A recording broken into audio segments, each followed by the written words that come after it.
explaining to do. And you can start by explaining what the hell all these cans of spicy mackerel are doing all over the floor here. Mackerel. Hello, friends. And welcome in to this 110th edition of Fusebox, compassionately entitled A Desirable Harm, because you know you want it, right? I'm your caught between the devil and the deep blue sea host, Mark Rose, and over there, the always dependable and seemingly nonchalant, benevolent dictator of decibels, Milt Keynes, everybody. Thank you kindly. And here we go. The great beyond again. Yes, we do, sir, indeed. This is the hereby now certified second show of our fifth year in doing whatever in hell this is. And we're just as pleased as a bowl of grubs to have you along with us.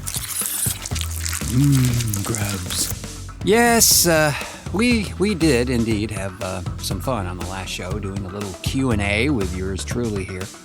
Thanks to you, Mr. Keynes, for making that a very interesting and provocative interview, sir.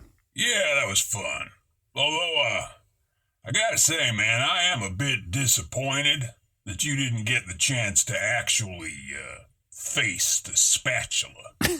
Well, I'm going to say, I, for one, do not share your disappointment there. And, friends, if you did not catch that last installment of our humble show, please do so, as it's a fun excursion, highlighted by the aforementioned Q&A with a special penalty for not answering a question from Inquisitor Keynes over there, and that being whacked in the neck by a spatula. Telling you, man, stuff like that keeps us on top, amigo.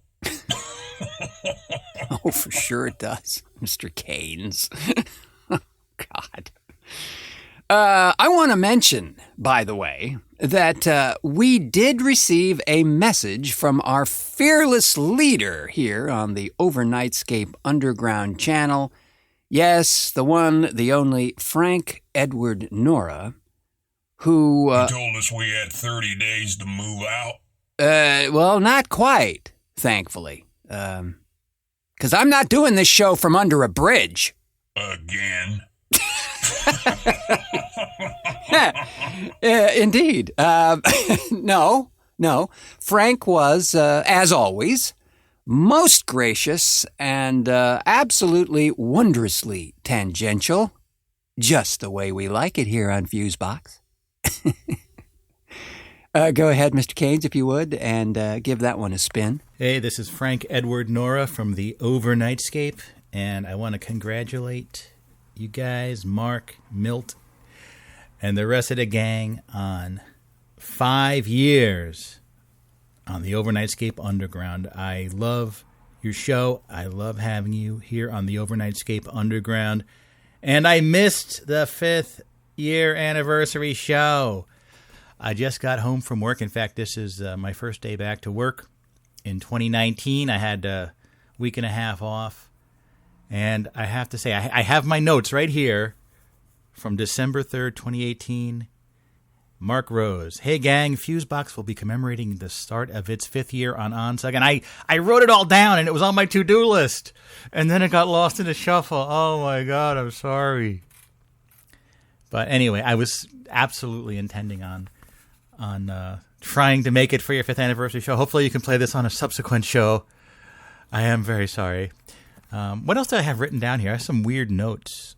Oh, yeah, the movie True Stories. The David Byrne, the Talking Heads movie. They just released the complete soundtrack for the first time. These are the notes I have before I wrote down to do it. And my Think It. The Think It is a great little fidget toy. This is a real product. It's not like a fake product. It's a metal cylinder and a metal rod, and you stick the rod inside, and it goes back and forth with magnets. It only costs like $70. It's cheap. And I made up the name of a character that was not very good, and I didn't do anything with it. Mosey Paydirt. Is that a good name for a character? Mosey Paydirt. I forgot all this stuff. I forgot everything. Paragon Icon Mania. See, I wrote down all these like incoherent notes. Maybe that's what happened. I think I was incoherent when I wrote down my note to self. Record 5th anniversary for Fusebox. See, I'm playing with my Think It. Oh yeah, I was also researching Branson, Missouri. You know, you always hear about this place, Branson, Missouri. It's supposed to be this great place, and on that same day, I was like going on Google Maps. I'm like, this place looks horrible. There's nothing good here. It's out in the middle of nowhere. I think it's like around where that TV show Ozark was based. You know, that movie with you know what I'm talking about. That guy. You know that show Ozark? It's on like Netflix or something. The hell's that guy's name? I don't know. And he has a sister too. Why am I having I'm trying to do a tribute and I'm having like a mental block. All right, let me look this up. Ozark. Completely slipping my mind. There he is. There's a picture of him. Starring. It doesn't say who was starring. I'm sorry, I'm getting off topic here. Your show is great. Fusebox is great. And I'm like, Jason Bateman and his sister's Justine Bateman. Yeah. Ozark. Yeah, it's okay. It's good. I don't know. It's a decent show. It's not like something you need to like rush out and watch, but that's like where Branson is, right? Branson is like what? Like I was thinking, should I go there? Like it's supposed to. Like I know Dolly Parton has a whole outpost there, right? Because I went to Dollywood in Tennessee. That was very cool. I mean, honestly, it was fantastic. It wasn't like, oh, it's a hokey like junky place. It was a really great amusement park, and the whole Dolly Parton museum was very moving. You know. They even had her little coat of many colors from her childhood. Oh, it's my coat. They had the original coat of many colors, but they didn't tell you if it was the original one or a reproduction. It's a museum. Shouldn't they tell you in a museum if it's the real one?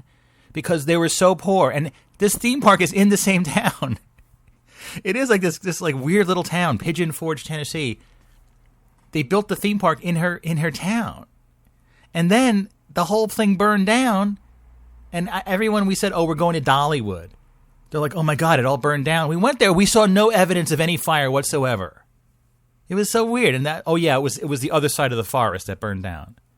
You know? That's what I'm trying to say. See, this is actually interesting. These are my notes I wrote down that I didn't get to. See, there's other things I didn't get to besides recording the tribute to Fusebox. A great concept, a pointless object to just carry around. Sort of like the Think It. But like a whole society obsessed with coming up with a completely pointless object to carry around. I think I got that idea when I was in JCPenney. No, didn't JCPenney go out of business? I went to that mall, the Staten Island Mall. And I think there are some. I was in JCPenney and I got this concept. There were so many pointless objects for sale in JCPenney. Anyway, again, congratulations on 5 years. I'm so sorry I missed it, and I missed your tribute show. I'm going to listen to it tomorrow. I'll put it on my MP3 player, listen to it on my way into work here in 2019. And of course, I have my empty bottle here. It's an empty bottle, Jefferson's very small batch blend of straight bourbon whiskeys. And there's actually an image of Thomas Jefferson on there. This is going to be the bottle of yellow things. And I'm starting, that's my goal for 2019. This will probably require several years. This will not be until the 2020s this is done. I need small yellow objects. And as I go in my travels, I'm going to try to like look for small yellow objects. And this bottle will be filled with tiny yellow things. It could take 10 years. And you know what? Your Fusebox will still be here in 10 years, in 20 years. It's going to keep going, just like the bottle of yellow things. You know? I'm so excited about this. Do you have any yellow things you could... I don't know. If you have any small yellow objects lying around, just let me know. Anyways, congratulations. The 5th anniversary of Fusebox. Wow. Sounds like we got a lot of work to do, Padron. I mean... if we're going to be around for another 20 years... I accept the challenge. Of course, I may be nothing more than a head in a jar, but... See episode 1666. Obedience is freedom. Nuff said. You know, Frank was looking for some yellow stuff to put in his jar of things. Yeah, I might actually have some old tie stick that has gone a bit yellow by now? It might... Yeah, I don't think that's what he's looking for. But you know, Frank, let me check with Iko and Milo, the Japanese pocket squirrels, as they are notorious hoarders, as you know. Yellow things!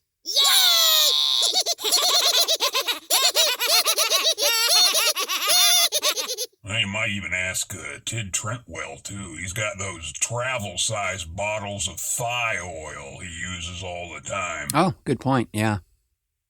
I'm sure we can contribute some stuff to fill his jar of things. Thanks so much again, Frank, for the kind words and the generosity for sure, because, you know, many may not know this, but all the folks here on the Onsug channel exist there through the extreme generosity of Mr. Nora. I mean, no one pays a cent to be hosted on his site, and may I also say that no one in my personal pod-crusting experience has served as archivist the way Mr. Nora does. All of these shows, and the shows of all the other producers on this channel, are very dutifully collected each and every month and backed up on archive.org. So a further preservation action is in place to keep all the programs secure, which is fabulous. Because if you're like some of us, past shows are long gone from our 2005 incarnation, so that's pretty damn cool. Yeah, Frank's one of the good guys. You know? White hat, spurs and all. Yes, and there he goes, off into the sunset. Well, friends, coming up in a bit, we have a pretty damn cool little piece from Jodi Lorimer for your dancing and dining enjoyment. So please, stay right where you are. Well, you don't give yourself a cramp or anything. Are you tired of endless video streams of silly animal tricks, awkward human calamities, and half-baked conspiracy theories? Yeah. No. 74. Meh. On this. Pick. Possibly. Gosh, Uncle Carl. These podcasts are nothing but hot, steaming piles of shit. How does a guy find a decent podcast these days, anyway? I know what you mean, Timmy. Here, try Fusebox. Apply Fusebox to infected area only. Wow! Thanks, Uncle Carl. Fusebox is the shit. Yes! Relive great Fusebox audio moments of past shows, or current shows made previous to past shows, running currently in the past. Feed your ears for hours of not really video, but feels like it, knee-slapping, sometime wholesome, but not really audio goodness. Check out the Fusebox Show on YouTube today. The show for everybody, but not everybody will like it.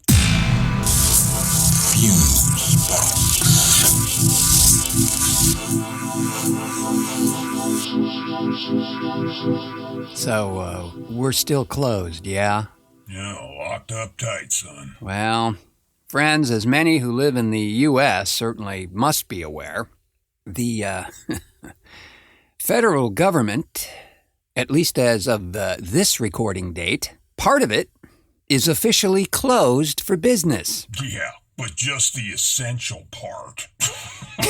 Yeah, that's correct. Essential services. You know, like the IRS, Parks Department, immigration courts, national museums, and certain other essential services like TSA and air traffic controllers are continuing to slog away, but certainly under protest. As a matter of fact, some of the TSA workers did a mass call-in sick day, and as a very passive protest. Of course, there was a $10,000 raise in store for the top government brass, including the VP that was supposed to kick in, too. Yeah. And according to the Associated Press, that's being delayed at present, and the pay hike apparently was due to a wage freeze that was due to expire on January 5th. Lucky them. And in case you don't know, this whole debacle is a result of the now infamous, quote, wall, end quote, that the orange one wants to build from sea to shining sea, as it were, to allegedly prevent illegals from entering the country. Now, even though the stats that have been released lately by the State Department show that folks coming into the country from the southern border, at least last year, 2018, were in the single digits. And the overwhelming number came in through other means and locations like airports. Kind of weird, too, that the shutdown affects the border security folks. I mean, they're working for free. Yeah, exactly. Homeland Security is one of those areas, by the way, that is for certain affected, which seems a bit counterproductive at best. But what the hell do I know? Well, I do know this. The Government Workers Union has filed suit as a result of this present shutdown. Not new. We had one of those suits in 2013, as it turns out. And that lawsuit was ruled just and fair, but was headed off at the pass as the shutdown was terminated and, activities resumed, so they didn't have to do that. But they've already taken steps to pursue legal actions here. Yeah, I just got to tell you, man, the thing that gets me is that these folks are being used as pawns in this thing. Yeah. I mean, there's got to be a bunch of folks who don't give a rat's nose hair which party is in charge, but do care big time when they get paid. Well, there's, nearly 800,000 workers are affected in this shutdown? The thing is, Orange Guy, he has never experienced going without. Really. Or not being sure you should make that car payment in favor of maybe buying groceries. As a business owner myself, I'm intimately familiar with those edges, friends, as I'm sure anyone who is their own boss is as well. It's just not a fun place to play. Kind of like Utah. Perhaps. So, at least to me, this just sort of smacks of spoiled bratism. You know what I mean? No, you can't have that. It's mine. I get to have everything. See? That's what... Huh? What are you doing? Thing is, he says this damn thing could go on for months. Even years. Well, we'll see if the courts share that same opinion in terms of the government workers. It seems unlikely that it would be allowed to go on that long, but, And the damnedest thing is, both the Senate and the Congress had a funding bill ready to go. Yeah. And then Trump had a change of ass or something, and... the ass-hearted. This requires more research. But in the meanwhile, yes, that is exactly what has transpired, and we're back to square zero at this point. I share the frustration, folks. The gears of obligation continue to grind, regardless of our circumstances. And the notion that in the cases of landlords that they will, quote, work with you is at best delusional. Sorry. I'm thinking a stinking good case could be made that he hasn't been so workable with some of his tenants. At least that's what the records show. Yeah, I really hope this gets a quick resolution. It's miserable to watch innocent folks be used like this. So keep your third eyes peeled for legal proceedings on this one, friends. Should prove to be enlightening, to say the least. So when our dear friend and collaborator Jodi Lorimer first sent me this little piece for consideration and fiddlement, there are actually two separate segments in it, and I have since split that in half to give similar treatment to the second part in a subsequent show. The original thought was that they'd be segment pieces for the Office of Informational Anomalies, a little thing we do on Fusebox from time to time. But upon review, I thought, they'd make great little spoken word excursions all by themselves. So, submitted for your approval is It's Raining, It's Pouring.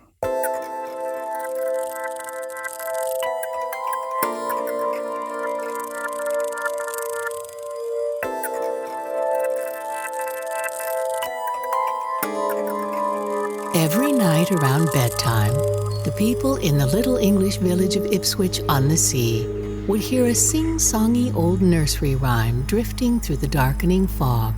It's raining, it's pouring, the old man is snoring.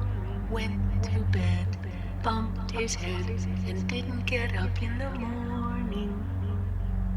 After the novelty wore off, and the pub discussions grew more menacing, the village found itself bracing for the nightly send-off to bed, and many began to wonder if they would get up in the morning. The children found it fun at first, but rumors of a nocturnal, murderous lunatic soon had them all refusing to go to bed at all, and frantic parents were run ragged by their hysterical crying. It went on for months, and the villagers stumbled through their daily chores with darkening circles under their eyes like actors in a horror movie who are terrified of falling asleep and being made into pod people. Mistakes were made, auto accidents increased, children slept at their desks, and so did teachers. Snoring echoed down the corridors of City Hall. Paperwork piled up in drifts. People gathered in church in the evenings to hold hands and drown out the cursed nursery rhyme with prayer. Others gathered in the pub to drown it with pints and loud Irish music.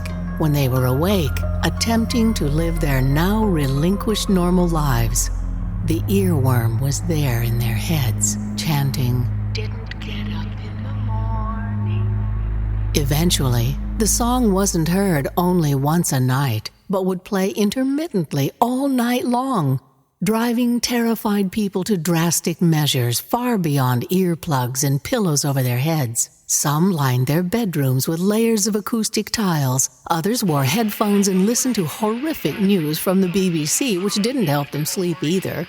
Others resorted to playing the Chieftains, Metallica, and even Barry Manilow on repeat, but only woke up to the verses of Mandy that pursued them all day like a dreary ghost. Something had to be done. The crazed inhabitants of Ipswich implored the government to investigate and to, for the love of God, stop this nightly horror. A crack team was dispatched, although the fervent requests for a shaman to assuage what must be a disgruntled spirit, or at least the archbishop to come bless the town, went unanswered.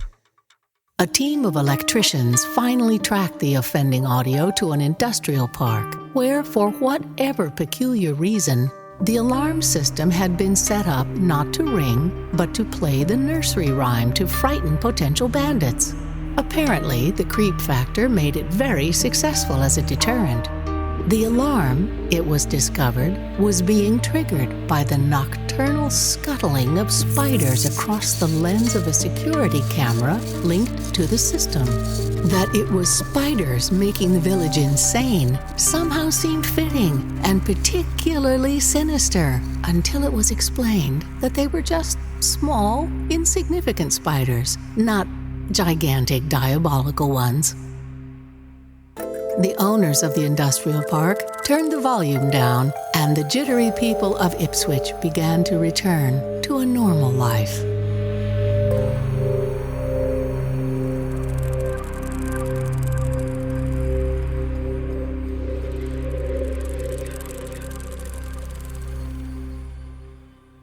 Damn insects.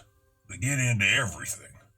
They're already into the heads of state. I have heard that. Mainly from you. But I have heard that. Oh, very fun piece there, written and narrated by Jodi Lorimer with a little electro-impressionism provided by your humble host. I really dig doing those things. I think they are so much fun, and I hope you all enjoy them as well. So with that, I think we will call it a show and take our copy of the home version with us as we scuttle between the floorboards and out and under the lawn where we belong, but not before thanking our unindicted co-collaborators in this edition of Fusebox. Carol Adams for profoundly brilliant ID-ness-ism, and Jodi Lorimer for raining and pouring all over our third eye and ears with delight. Yes, but also, big thanks to our fearless leader here on the Overnightscape Underground channel, Frank Edward Nora, for the kind words and epic generosity as always. Thanks as always to our audio anchor in the stormy sonic seas, Milt Keynes, for technical assistance and such, and therefore. Pleasure as always, amigo. And of course, thanks to you, friends, for pushing play on this edition of Fusebox as we set forth on another year of discovery and hiding in the basement. If you have not already done so, please feel wildly free to subscribe to this program wherever you have found it, be it Apple Podcasts or Stitcher or on the very Onsug channel themselves. We'd love to have you join us, and it's free. What could be better than that? Oh, I know what you're thinking. A pet pangolin would be as fabulous.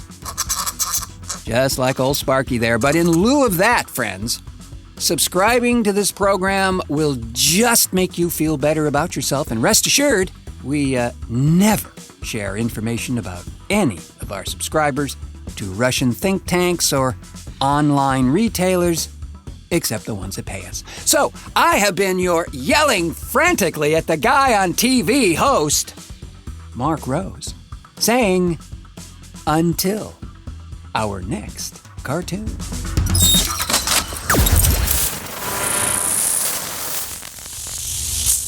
Fuse.